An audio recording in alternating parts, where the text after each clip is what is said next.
Boom! I'm in a bed and breakfast.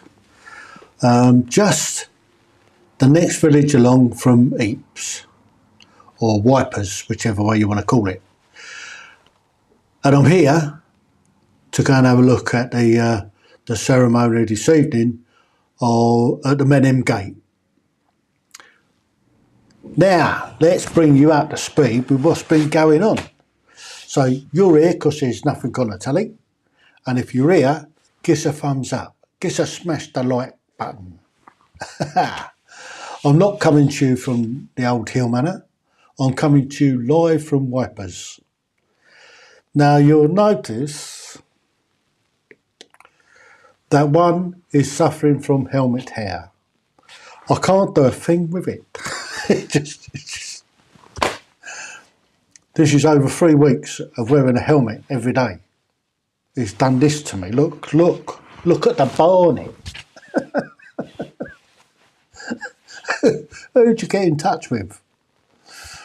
So I'm in this little hotel, a little bed and breakfast, and I asked about a taxi to take us to the Menem Gate this evening. Now, their recommendation was that the taxi was going to cost an arm and a leg. It's only like about 3 k's away, but there's a rally on, car rally, you know, the lunatics that tear around on and off the road. So they're closing lots of places down. So half the town's shut down, so it's going to be difficult to actually get to the Menem Gate. However, I've got a plan. I've decided to go on Rummy, so we're going to ride there. And they showed us a route to take and how to get to where I can park and just walk down to the Menem Gate to watch the ceremony tonight. Now, what have I been up to this last week? Well, I've done a ton of stuff. From when I left you last week, I was at Sangin, Stalag Luft 3, Stalag 8C. They're like the 2 camps, all sort of merged into one, really. It's where the wooden horse escaped from, and there was 3 home runs. There's the 3 guys that got out, and they got out via Sweden. And the Great Escape. So out of 76 that escaped, 50 were murdered by the SS.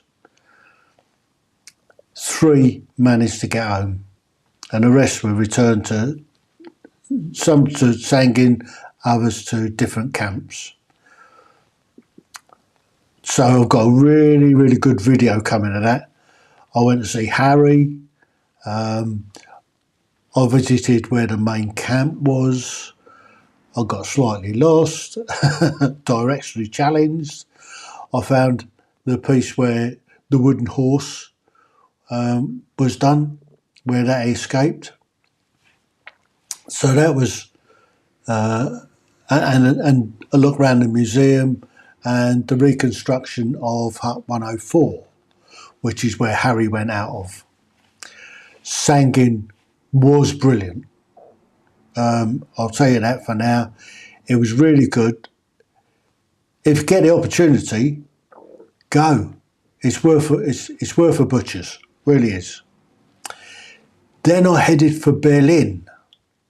So I've got to Berlin. I found a campsite. It's a little bit further from my old quarter than I thought. It was about 400 or 500 metres.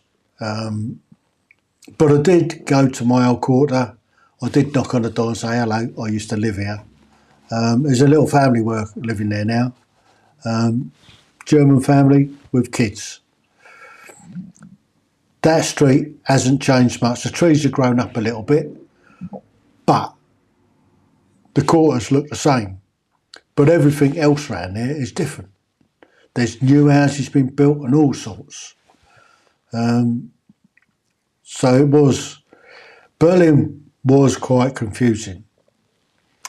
Anyway, so the the Monday morning, I went off into Berlin itself, and I'd booked onto a tour, a World War II Nazi tour, Hitler tour, and I made a great video of that. I didn't actually video while we were going around with a tour guide because there was a group of 30 of us, but I took a lot of it all in. And after we'd finished that, I then retraced my steps and made a video on the way back. So that'll be coming out soon. You'll enjoy that one. I enjoyed making it. Oh, I tell you, I'm knackered. Absolutely knackered. I've been on the road for over 3 weeks now, and I don't think I've had a decent night's sleep. I've had sort of 3 or 4 hours sleep a night, but always broken. Anyway, so Tuesday, I was going to do another tour, but I thought I'm kind of running out a little bit because I'd preempted and I'd booked an Airbnb in Lubeck.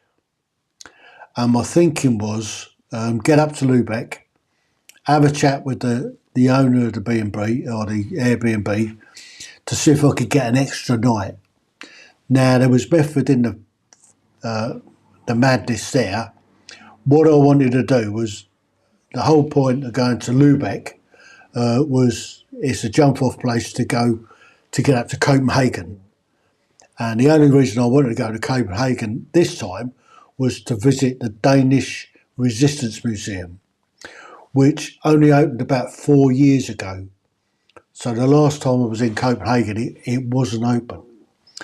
And I wanted to go and see it. So that's what I did.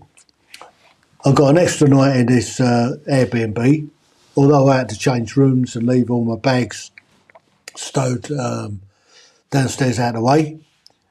I got up early in the morning, left, rode up to Puttgarden, where years ago they used to put the trains on the ferries and the trucks alongside the trains. They don't do that anymore, but as far as I could work out, they got 4 ferries running, and they go every sort of half an hour, and it's about half an hour crossing. Oh, I can only apologise, I'm so tired, really am.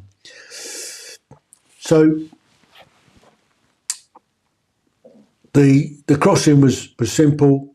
Come off at Rugby and then drive straight up to Copenhagen. Found the museum. From the outside it looks quite small, but most of it is all underground, and it's quite a big footprint. And again, it's really, really well laid out, really, really well done. If you get to Copenhagen, it's one of the must-sees. I would say go and see the Resistance Museum rather than go and see the Little Mermaid. Absolutely worth the trip. Came back from there, had the extra night in the hotel or in the Airbnb. Oh, bugger. Knackered already am. And then what did I do? Where does that bring us up to? That brings us up to Thursday. Left the hotel reasonably early, about 8 o'clock. And I came down to Stalag XB, Sandbostel. It's one that I hadn't heard of before, and I only found it when I was doing the research for the trip.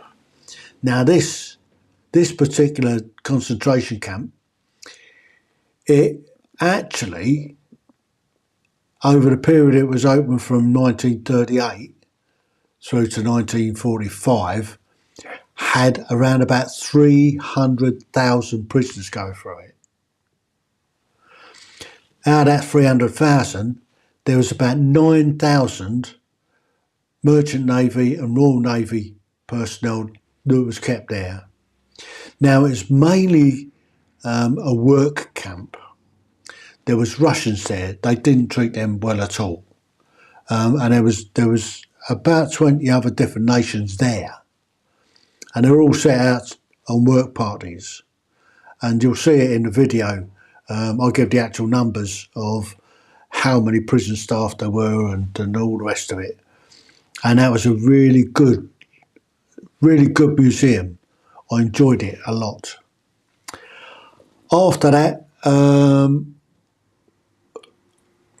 so Thursday, after I'd finished there, I headed south and I found another Airbnb not far from Nordhorn, just on the German side of the border. So I stopped there the night. Friday, yesterday, I left there and I came down to Overloon War Museum, and I've done a really good piece on that. And this evening, or yesterday, what am I talking? Yeah. So then I found my hotel last night, which was only about 5 miles from Waterloo. So I got up this morning, went and had some breakfast, and then went to Waterloo. And I've done a whole piece on that. I even went up the monument, the Lion Monument. I'll tell you, that's a bit of a lick getting up there. The panorama, that is awesome. If you don't do anything else, go and have a look at the panorama that they've done at Waterloo. Then I walked down to Hougoumont Farm, and this weekend they've got reenactors on. There's hundreds of them down there, French and Belgians and British and all sorts. So I did a piece on that as well. And then this afternoon, I've come and I've done Tynecott Cemetery. That's massive. That is massive, yeah. That's the only way to, it's massive. There's thousands and thousands of graves there. And there's even more names on the walls. And that's another must go and see. So that's bringing you right up to speed. So this evening I'm going to nip off shortly, go and get some dinner, and then I'm going to go and watch the ceremony at the Menin Gate. And then tomorrow I've got a fairly leisurely start in the morning, and then I'm going to be making my way back to good old Blighty. Having done sort of 23 days, I'm a day ahead of myself. I should have been back on about 24th, 25th, but I managed to catch up. It didn't take me as long to do as what I thought it was going to. Put it that way. So next week, I'm not sure I'm going to be able to do a live, because next Saturday I shall be at the Adventure Bike Riders Festival. Now, judging from last year, you don't get a brilliant signal, so you might have to do without me next Saturday evening. I can only apologise. If I can get some bandwidth, then I'll do it. But if I can't, I won't. Does that make sense? Does that make a lot of sense? So this week, Rummy is getting her proper gear. She's getting her panniers, top box,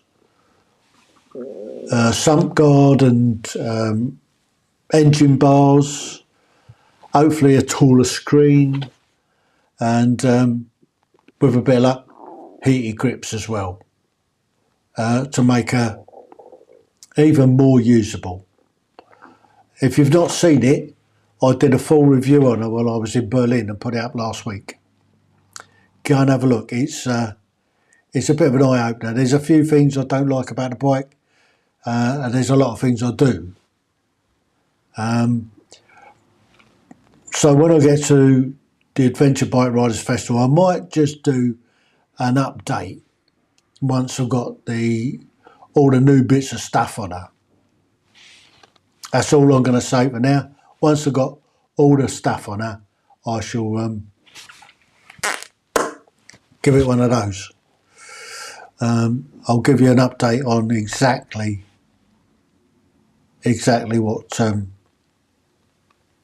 what's what. Yeah.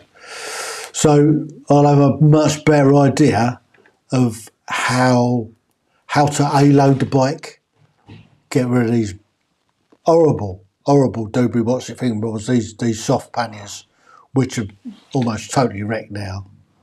They've been such a struggle to live with, particularly because they've got holes in. But the way they fit onto the bike, trying to stuff them in is... So that's that. That's it from me for this week. So Monday I'm back home and hopefully get the barnet sorted out. You can't look at the bin. It's got an explosion. So I'm going to get all that sorted out Monday and then be sorting the rest of the stuff out rest of the week. Ready to go away on Thursday to the Adventure Bike Riders Festival. I'm really looking forward to that. So until next week, you lovely people, don't forget, give us a thumbs up. Stick a few comments in. Let me know what you think. And I'll catch you when I catch you. I've got a live on Wednesday. I've got a guest on for Wednesday, I think. So, till then, TTFN. Ta-da for now.